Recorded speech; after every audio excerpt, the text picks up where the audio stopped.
বাবা, তোমাকে চিঠি লেখার অধিকার আমার নেই, কারণ আমি ডিভোর্সি মায়ের মেয়ে। তাই খোলা চিঠি লিখলাম, যদি কোনোদিন তুমি দেখতে পাও।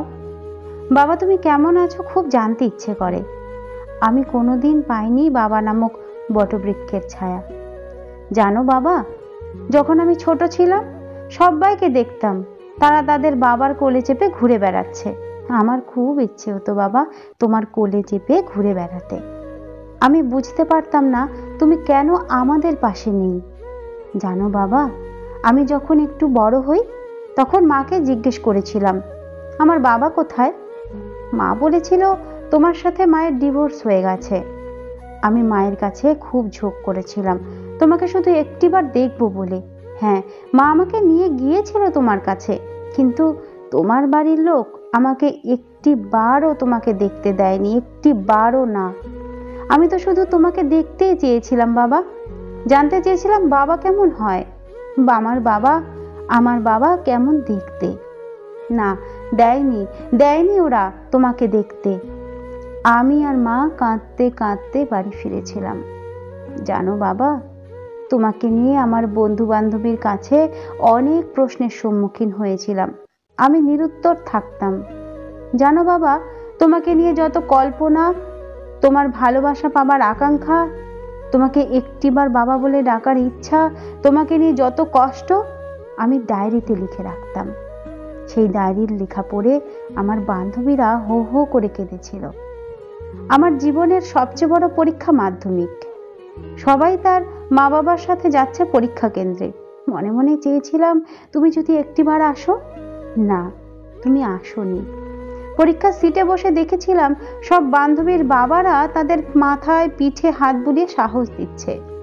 আমার ভেতরটা হো হো করে কেঁদে উঠেছিল বাবা, তোমার কাছে থেকে একটু ভালোবাসা ও স্নেহ পাবার জন্য। হঠাৎ কে যেন আমার মাথায় ও পিঠে হাত বুলালো।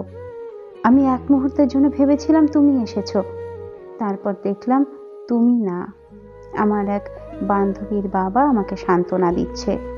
আমি ভগবানের কাছে প্রার্থনা করতাম, বাবাকে আমার কাছে একটিবার পাঠিয়ে দাও ভগবান। আমি একবার বাবাকে বাবা বলে ডাকবো, একবার জড়িয়ে ধরে বলবো বাবা আমি তোমায় খুব ভালোবাসি। একবার বাবার স্পর্শ পাবো। সত্যি ভগবান আমার কথা শুনেছিল। মনে আছে বাবা, আমি যখন বিয়ে প্রথম বর্ষে পড়ি, কি মনে হয়েছিল তোমার? তুমি এসেছিলে আমাদের সাথে দেখা করতে।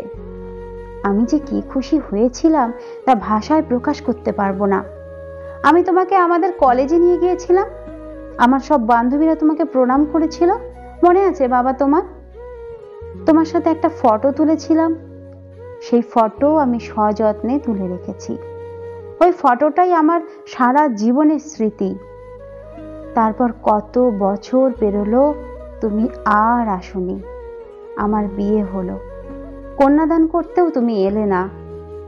আজ আমি 2 সন্তানের মা। বলতে পারো বাবা, আমি কি অপরাধ করেছিলাম যে আমাকে তোমার স্নেহ ভালোবাসা থেকে বঞ্চিত হতে হয়েছিল? তোমার আর মায়ের কি কারণে বিচ্ছেদ হয়েছে আমি কোনো দিন জানতে চাইনি। তোমরা তো দুজনেই আর নতুন কোনো সংসার করোনি। আমার মুখের দিকে চেয়ে কি একবার তোমরা একসাথে থাকার চেষ্টা করতে পারতে না? একবার আমাকে বুকে জড়িয়ে মা বলে ডাকতে পারতে না? আমি নিরপরাধ হয়েও শাস্তি পেয়েছি। আমার ছেলে মেয়েরা তার দাদুর ভালোবাসা থেকে বঞ্চিত হয়েছে। যাই হোক, তার হবার নয়। একটা কথা তোমাকে বলা হয়নি বাবা, আমি তোমার স্নেহ ভালোবাসা থেকে বঞ্চিত হলেও আমি তোমাকে খুব ভালোবাসি।